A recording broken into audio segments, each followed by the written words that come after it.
Our name, which is a 501c3 nonprofit educational organization incorporated here in the state of California. And we're committed to education towards the goal of changing the name of Fort Bragg.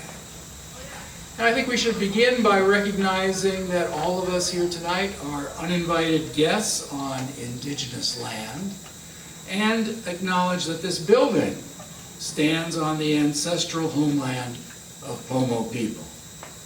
And we seek to honor the history and spirit of this land, and this acknowledgement is the beginning of that work.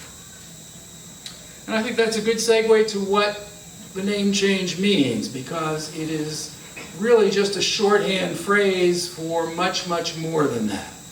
Changing the name ought to and will involve land back to indigenous people, a memorial, I hope, to the victims of the Indian reservation here, an indigenous cultural center, and maybe even most importantly, better education on indigenous issues in our local schools. So I know many of you have been here before. Maybe there's somebody who's not yet on our mailing list. Please do sign the sign-up sheet in the back so we can send you information about upcoming events. Do look at our flyer. Who's got a flyer? Hold up a flyer. Somebody. Gary, thank you. On that flyer, you'll find the address for our website, which is really, really good. I urge you to. Isn't it? Yes. And I say that I say that with the webmaster sitting in front of me.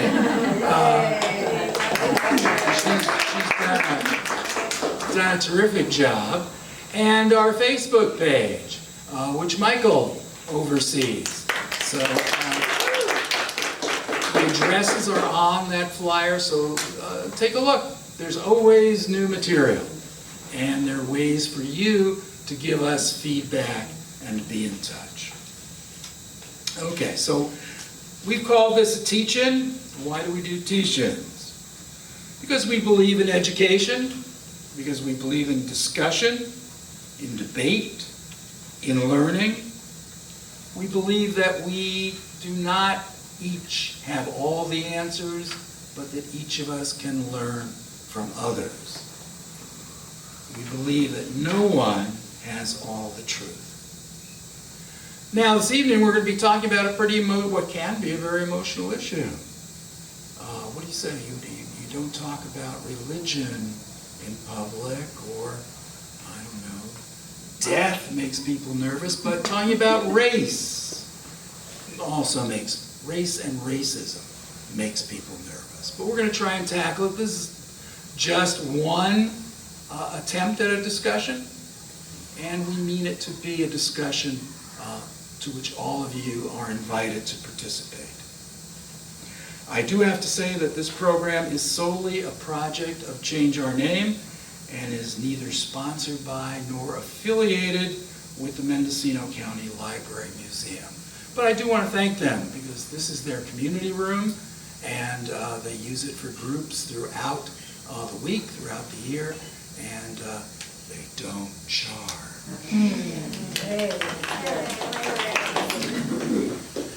So, I'm going to be in conversation tonight with LimaSierra Wooten, and I really thank Sierra for being here. It was a hard thing to, I thought it was a hard thing to ask, but I appreciate your courage and your willingness to be here and talk about this subject. Ms. Wooten grew up as an Army brat, an artist, an activist in Florida. She relocated to Fort Bragg in 2016. She's one of those dreaded newcomers. But she's been here longer than I have. She's contributing to representing the less than 1% of individuals identifying as Black or African American living on the Mendocino Coast.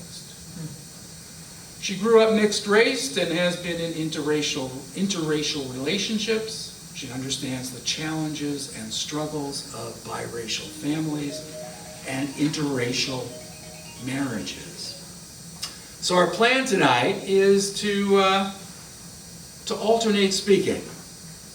And so one of us will speak for 5 minutes, the next for 5 minutes. We'll speak, each of us will speak 3 times, a total of 30 minutes, and make sure that we have at least 30 minutes for your response, for anything you want to say, questions, or discussion. And our idea is to start from the personal and move to the political, and to make clear why this subject relates to our city. So I want to begin by welcoming Sierra Wooten.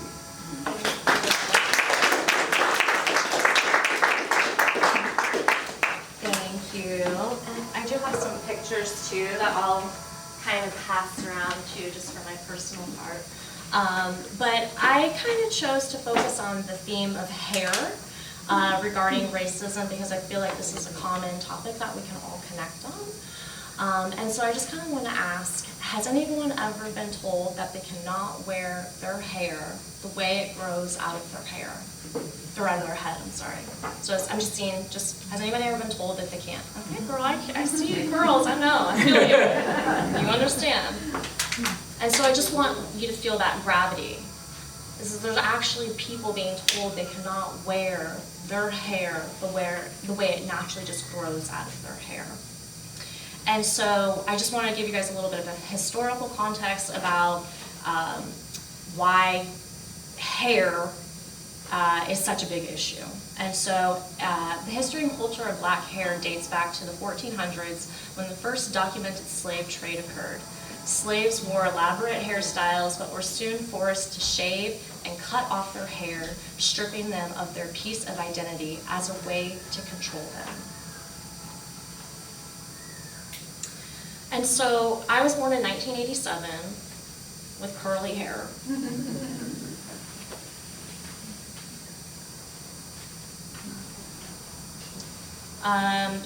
Probably in 1995, I was in elementary school and my mom began perming my hair. And when I say perming my hair, I'm talking about using a chemical that's got lye in it that changes a curly hair follicle to straight and forever destroys the integrity of the hair. The hair that is up there on that table was my processed hair. It's being held It's up. being held. That is a hair spirit doll to kind of commemorate me cutting my hair, very similar to the way that the first enslaved people had their hair cut. And I actually had my husband, who's a white man, cut my hair. So it was really powerful for both of us at that moment, because we both understood the gravity of the situation. And if you're wondering, why would I be doing this? It's pretty much because I didn't have a choice. In 1786, there were laws passed in Louisiana enforcing women of color to not be able to wear their hair naturally. They would have to cover it. And since then, there's been policies put in place preventing people from wearing their natural hair. So in 2016, I moved here at Fort Bragg, and I was still relaxing my hair using this lye product. It wasn't until 2020, when the pandemic happened and everybody was trying to figure out what to do with their hair, that I had to really look at myself and say, you know, I don't even know my hair. I was dealing with 2 different textures, and it was almost impossible to deal with. I had no other choice besides to cut my hair and start out fresh. And as women, our hair means a lot to us, and it means a lot to men too, but it has a lot to do, it means a lot for women. And so it was really hard, and I had to learn how to take care of my hair, and I had to learn how to braid my hair. And I braid my own hair. So in 2020, as you know, everybody's doing this racial reckoning and people are looking at themselves, a lot of black women are doing what's called the big chop. And they were willing to just cut all of their hair off to reclaim their identity. And so that's what I did too. It wasn't until 2021 though that I finally was like, okay, I can accept my natural hair. And I kind of tried to figure out how do I heal from this trauma. And I did the big chop. And I consider it as cutting the lives out of my hair because I was literally using this toxic chemical that it burns your hair. And when us black women are in salons, we were waiting for it to burn our scalps because we were trying to get the straightest possible hair.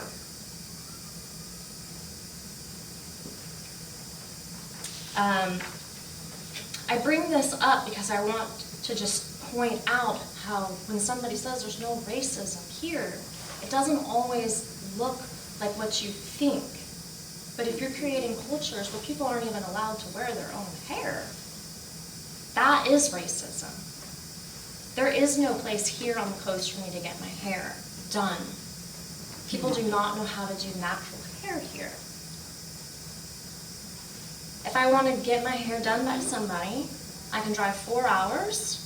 I can drive 2 hours down to Santa Rosa, or I can drive 4 hours down to the Bay, or I can go up to Eureka. It takes me 4 days to do my hair. It is a process. I have to take all the braids out. I do deep conditionings. My hair defies gravity. There is no controlling it. How many time? Okay, just want to make sure. I'm going to pass around a few more pictures so you can kind of see the evolution of my hair and how I would wear my hair straight. And I understand that my hair was dry, damaged, bleached, all of the things that you don't want. It was not healthy at all. And I was doing all of this so I could have a job, I could live where I wanted to live, I could do these things.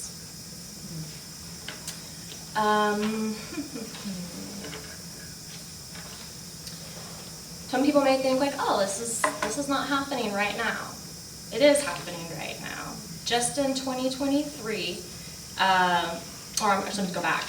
It wasn't until 2020 that there was the Crown Act that was put into place. And what that is it's legal protection to be able to wear natural hair. So when we talk about racism and we talk about laws and policies, the Crown Act is a specific law aimed at creating legal protection to wear natural hair. And that initiated here in California. And to let you know, right now, there are only 24 states that have passed the Crown Act. The remaining states, it is legal to tell somebody not to be able to wear their hair. So when you see these news stories where maybe it was a wrestler who had to have his dreads cut before he could be in his match, that's racist. How does his hair have anything to do with his wrestling ability? And when we really look at the history, especially what was happening in Louisiana in 1786, what the reasoning behind this law was that white women felt that their husbands were attracted to black women. So we have this component of jealousy. And I'm telling you, look it up. When you look it up, you're going to see how bad it is. It's terrible. But that is the reality. And so I just need people to know that, yes, well, I'm in this state allowed to be able to wear my hair legally. If I was in Florida right now, no.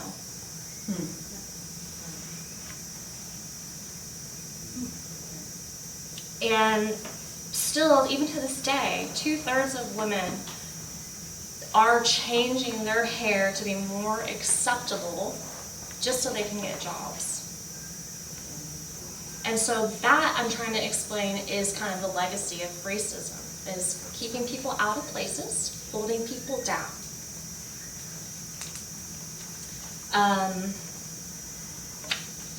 Go ahead and just pass these out just because this is the last one, the last batch. So as Phil mentioned, my parents, how it's looked to me, black and white. My mom is passing light. She's Mexican and black, but is very light complected. And we've had different kinds of hair. She did her best to teach me how to do my hair, but she couldn't always do it. She just didn't have the time. And it's not just her, it's lots of other women and parents who just don't have the time in our society that just doesn't value it. Yeah, let's take one down.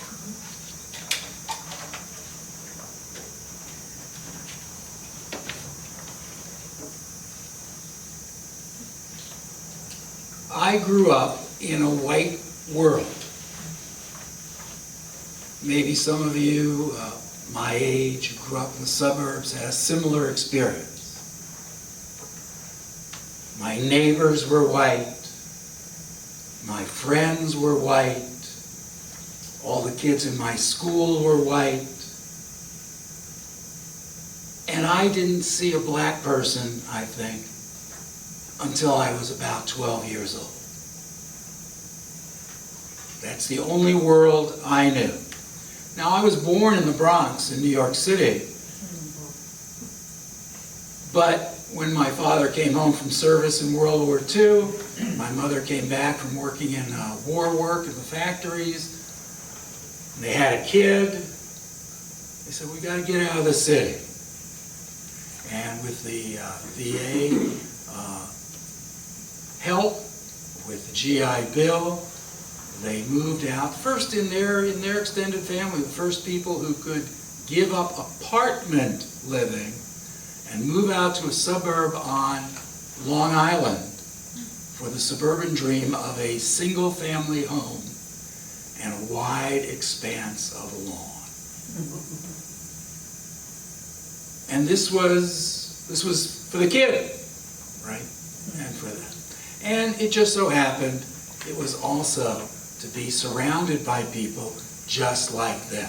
It wasn't just that the homes all looked alike, but the people in the homes looked alike. I had a paper route when I was a kid. I used to ride my bike and throw newspapers. And when we put our home up for sale in that first suburban neighborhood, I remember going door to door one time. We had just put a for sale sign up at our house, going door to door to collect the 30 cents subscription fee at the end of the week. And a little old white lady coming to the door and crossing my palm with her 30 cents subscription, saying to me, now tell your parents not to sell their house to any, and then came the N-word. Right? People were deeply committed to maintaining this monochromatic world that we lived in. Now, I don't really believe in race, so it's kind of funny to even talk about it. It was the Swedish naturalist Carl Linnaeus who divided humanity into 4 races. He called them European, American, African, and Asian. He didn't attach any value, but it wasn't long before people started to put these categories in hierarchical order, right? The imperialists, the colonizers, the slavers, the eugenicists quickly put his divisions of humanity to work to justify racial hierarchies, usually, almost invariably, with white people at the top. Now, we often base our ideas of race on skin color as a marker of classification and division. In the United States, historically, the white European race enslaved the black African race, tried to kill off the red indigenous race, and exploited the yellow Asian race. But scientifically, we know there are no differences. We are all a single human race. But race is a social construct. It was created for a purpose. It has been maintained for a purpose. My latest book came out just last month, In Search of the Thin Man, a study of the Thin Man novel and the 6 movies starring William Powell and Myrna Loy. Anybody seen any of the Thin Man movies? Yeah. You've got something ahead of you if you haven't seen it. Shameless self-promotion. I'll be signing copies of my book tomorrow at Gallery Bookstore from 10 in the morning until noon. So come on over. But actually, this ties into exactly what I'm talking about. Because what I learned is that these folks entered a white world in the novel, in the films, a white world devoid of black people. The original novel was written by Dashiell Hammett. He set the novel in New York City. Now, African Americans, some 200,000 of them, had moved north from the South between 1917 and 1925 to New York as part of the Great Migration. You could not, in reality, walk the streets of Manhattan in 1933 when the novel was written without seeing a black person. But we have to presume that Dashiell Hammett didn't see any, since none of his novel's characters are black. And then Hollywood got a hold of the novel and made the first Thin Man movie in 1934. And yet the producer and the director who set the first Thin Man movie, again in New York, saw no black people. Since no black actor appears in the film, and in the movie we don't even see black people walking in the streets, entering the stores, sitting in a park, reading a newspaper. They are unseen. They are whitewashed out of the picture. If you played a drinking game where you drank only when you saw a black actor in any of the Thin Man movies, unlike Nick Charles, who was an alcoholic, you would be stone cold sober in the end. Why did they whitewash this world? Because I think, as I learned in the suburbs as I grew up, the white people felt more comfortable in a monochromatic world. And the golden age of Hollywood from 1929 to 1941 could perhaps better be called the great white age of Hollywood.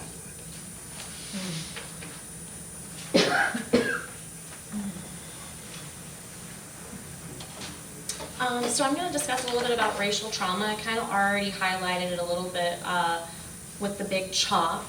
But another example of something that happened to me when I was in Mendocino at a trunk sale is a white woman just came up to me and touched my hair.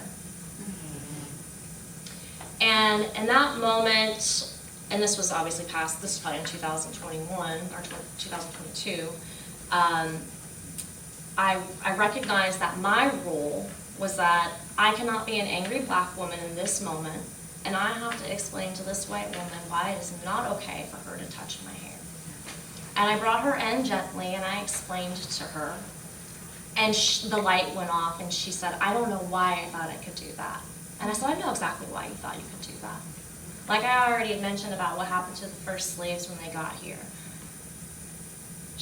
That's where it came from. That's the root.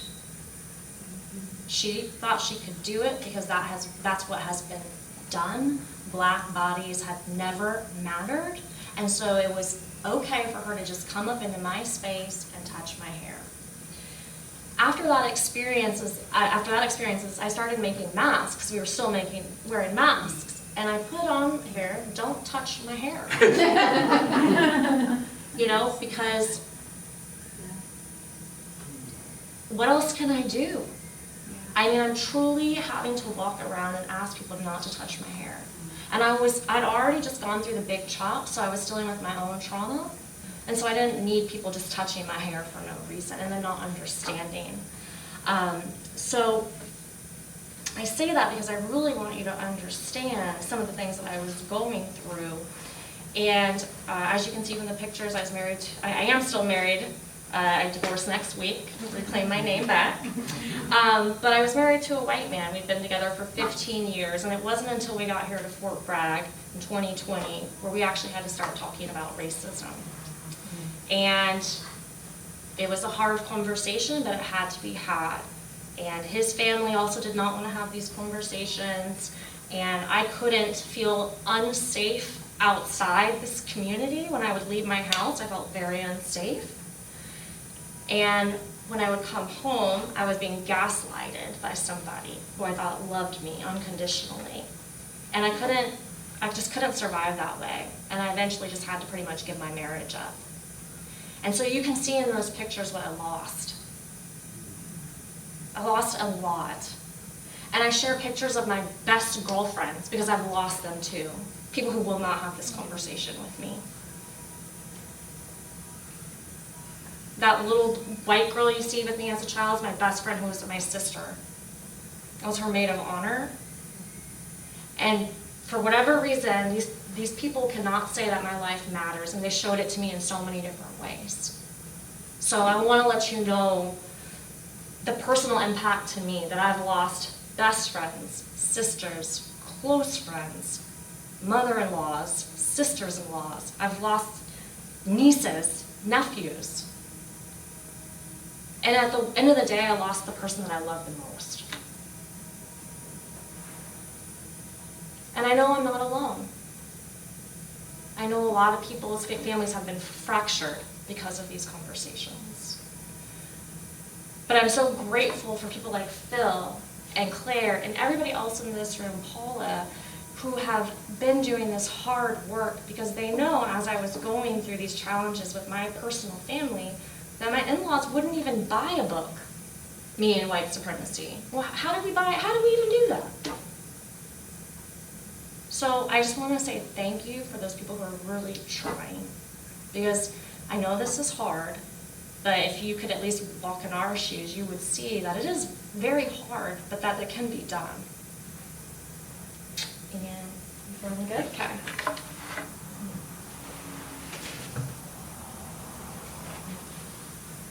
Carl Linnaeus drew up the 4 races, but it was a man named Theodore Allen, an American historian, who about 40 years ago wrote the book, The Invention of the White Race. And I think Sierra has a number of books over here that she's going to recommend. I would recommend this one. I just discovered it about a month ago, and I do recommend it to you.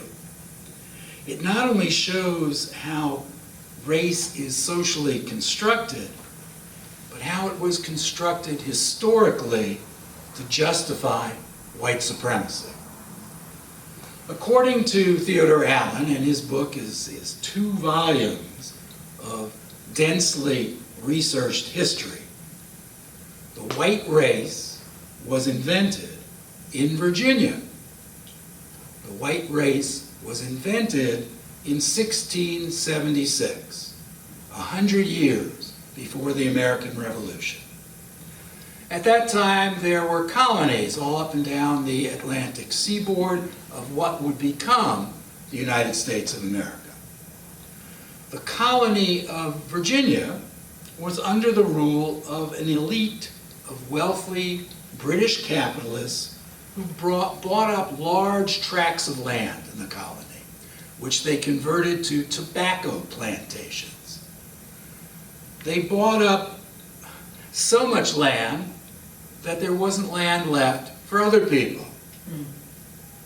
And so there was a great disparity, unequal income, we haven't heard of that before, a man named Nathaniel Bacon, who had been displaced, who didn't have access to capital, who didn't have a plantation, made common cause with his fellow displaced colonists. And he published something called a Declaration of the People. It was 100 years before the Declaration of Independence. He called for others to join him in what became known as Bacon's Rebellion, an uprising against the colonial government in Virginia.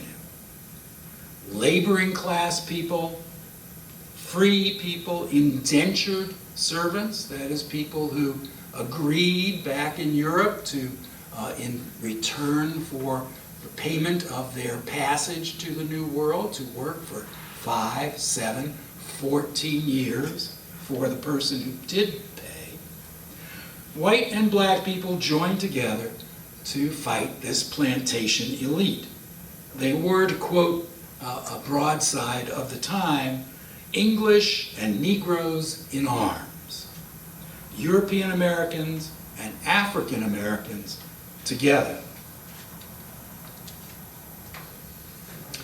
This dangerous challenge to the status quo required the colonial governor to call the king, who immediately dispatched 1,000 British soldiers, who successfully put down the rebellion. That was the easy part. And then the capitalists, the plantation owners, put their heads together and said, what do we do to make sure this doesn't happen again? And they applied what the British, and well, I guess what most colonialists do throughout history, around the world. They settled on the tactic of divide and conquer. The settler elite in Virginia created laws to make black people, and it hadn't been true before, to make black people hereditary slaves. Now, for the first time, it wasn't just they were slaves, their children would be slaves. Their grandchildren would be slaves forever down the generations. They banned manumission. They said white owners cannot free their slaves. Not even in their wills as they died. And they passed laws against miscegenation, which might have led to a creation of a new class of free people. Writes the historian Edmund Morgan, quote, "The answer to the problem of preventing a replay of Bacon's rebellion was racism, to separate dangerous free whites from dangerous slave blacks by a screen of racial contempt." And this was accomplished through the propaganda of white supremacy. Thus, writes Theodore Allen, the white race was invented. So white freedom in the colonies rose as black slavery rose. This would seem incongruous to us today. And yet, according to Princeton historian Thomas Wertenberger, quote, "Every white man, no matter how degraded, that is, how poor, how ill-housed, ill-clothed, ill-fed that white person might be, now found pride in his race." Slavery, in fact, made white liberty possible. You know, and this explains, and I hear this all the time, well, Washington owned slaves, and Jefferson owned slaves. Of course, sometimes hundreds of slaves. And yet, Washington could talk about independence. Jefferson could talk about the inherent dignity of each individual. And they knew, and the people listening to them knew, they meant white people. They didn't have to spell it out. It was understood.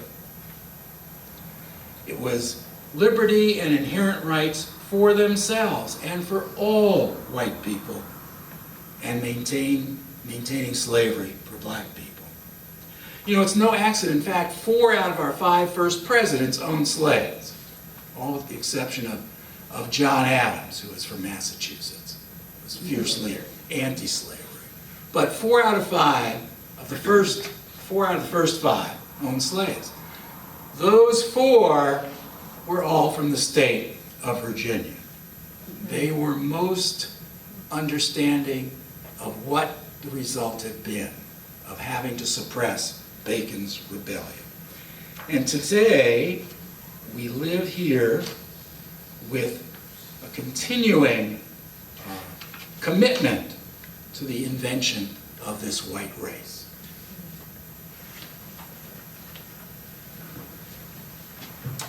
And so I know here in Fort Bragg, people want to say that Braxton Bragg never lived here. None of that slavery's here. So there's no slave money here, and if there's no slave practices here in the city of Fort Bragg, let's prove it. Because we're an evidence-based civilization. And when someone shows you your true colors, you believe them. My degree is in advertising and public relations, and I grew up as an Army brat. In high school, I was in junior ROTC, and I was also in ROTC in college. One thing that I have learned is that militaries and the businesses and the business world have to make you buy into their campaign. I'm going to say that one more time. Militaries and the business world have to make you buy into their campaigns. It's always going to be profits over people, and we're seeing that right now.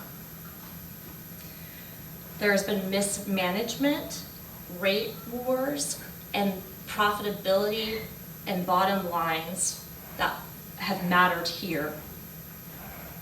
It does not make any logical sense, and it's about financial sense. And that is what we hear on a daily basis, that he never lived here, none of that's here. And so what I encourage people to do is to look at the landmarks. McCarraker State Park, named after Duncan McCarraker. Around 1862, a mill worker named Duncan McCarraker got a job assisting Indian agent E.J. Whipple on the Mendocino Indian Reservation. McCarraker and his wife bought an area of land for $1.25 an acre. The McCarrakers had several children, and in 1950, the heirs sold the property to the state of California. I want you to also look at Whipple Street.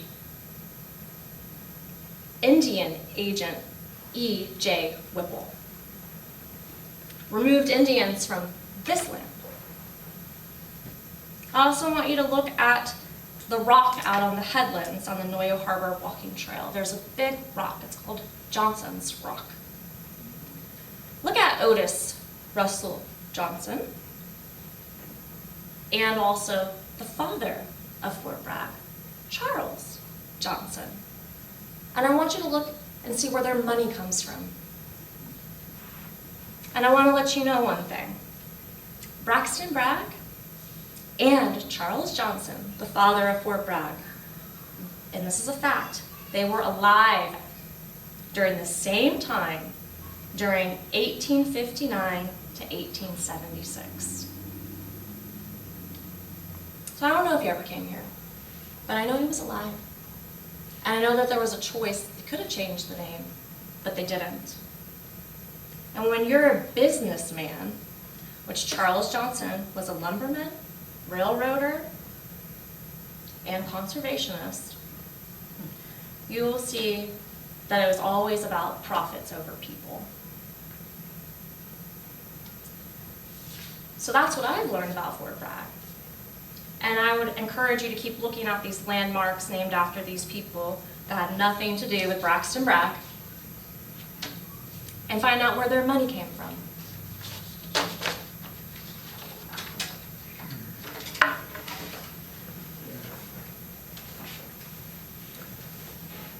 When we began doing publicity for this evening's meeting, we put the word out on various listservs. And when I announced the meeting on the next door neighbor listserv, the following conversation ensued. Greg posted, "Those of you that think you're racist should attend this meeting." Charlotte responded, "They don't see how this is perpetuating racism.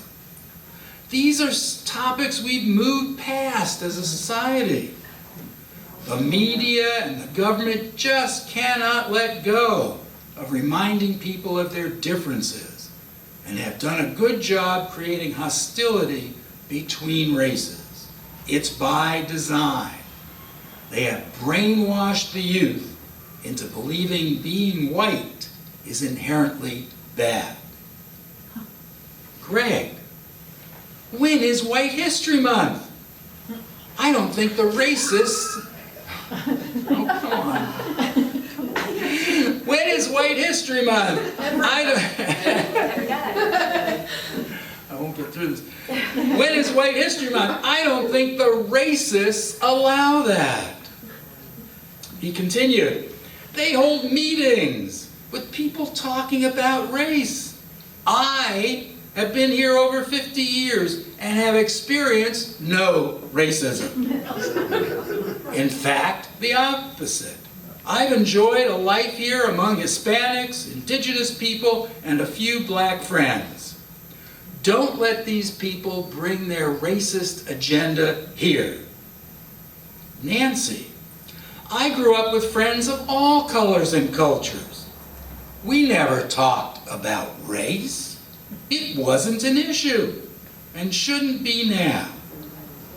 Fort Bragg forever."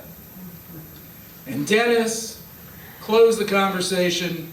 There is no racism in Fort Bragg. Well, if there's no racism in Fort Bragg, this truly is a city on a hill, a promised land, unlike every other city in the country. And yet the reality is that we do look awfully white here. Not so much unlike that suburban subdivision where I grew up.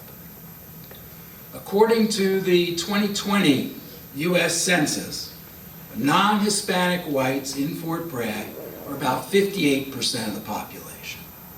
Hispanics, about 33%. Black people, 0.2%. And indigenous people, 3%. So in fact, we're majority white, but with a large Latino minority. And our public schools are at least 50% Latino students. Our under 35-year-old population is likely over 50% Latino. And yet, until a year ago, our school board was 100% white. Now it's 80%. They appointed a Latino. Our city council, up to about 4 years ago, was 100% white. Now there's one indigenous city council member. Now, in terms of the name, look at the timeline here. The Mendocino Indian Reservation was established in 1856. The indigenous people were rounded up. They were confined to 25,000 acres along the coast. They were prohibited from following the paths they had followed for fishing seasonally, for hunting seasonally. The idea was that they would become farmers. It was also very convenient to employ them at almost no wages at all in the lumber mills that sprung up on what was supposed to be reservation land. So a year later, they brought in the U.S. Army because the indigenous people didn't want to stay on the reservation. They kept slipping away. They brought in the Army as the guards at this concentration camp. In 1867, 10 years later, the reservation and the fort were abandoned. The indigenous people were marched over the hill and confined to reservations in Round Valley. In 1876, 10 years after the Civil War, Braxton Bragg, Confederate general, died. It was then in 1889, that the city incorporated. That is 30 years after the founding of the fort. And somehow our founding fathers hit on the name Fort Bragg. Now you might think, well, that's what, that's the name they knew, and they just, they didn't even have to think of it. They just, but that's not really the way these things work. Other place names changed, often many times. Why not Fort Bragg?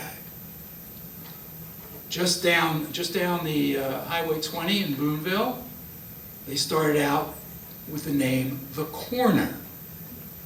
Then they became Kendall's City. Then they became Boonville, but Boonville was spelled B-O-O-N-E, Ville. And then they changed it again to B-O-O-N-V-I-L-L-E. Why was the name not changed here? Well, I think we need to look around at what was happening in the country in 1889. It was a time of reaction against all the rights that black people had won in the Civil War. After the national election of 1876, this compromise of 1877, rather a corrupt bargain, seated a Republican president in the White House in return for his promise to withdraw federal troops from the former states of the former Confederacy. Once those troops were withdrawn, then all those black liberties were taken away. There were U.S. senators who were black. There were U.S. congresspeople who were black. There were sheriffs who were black. But between barring voting access to black people, the night-riding Ku Klux Klan, all those rights were swept away. This is known as the Restoration, as Southern whites reasserted white supremacy. They chased out the civil rights workers, whom they called scallywags and carpetbaggers, and the first civil rights period came to an end in the South. Our town fathers, I believe, named Fort Bragg to assert white supremacy. I mean, it makes perfect sense. There are no indigenous people here. There are almost no, black people here. Who wants to come to a place that calls itself the Fort, where so many indigenous people starved to death? Who wants to come to a city named for a man who was an enslaver when the fort was first named, and who was known by everyone to be a Confederate general by the time the city was named? What a stretch to go back to Braxton Bragg. And that is why, really, the necessary work of anti-racism requires that we change the name of Fort Bragg.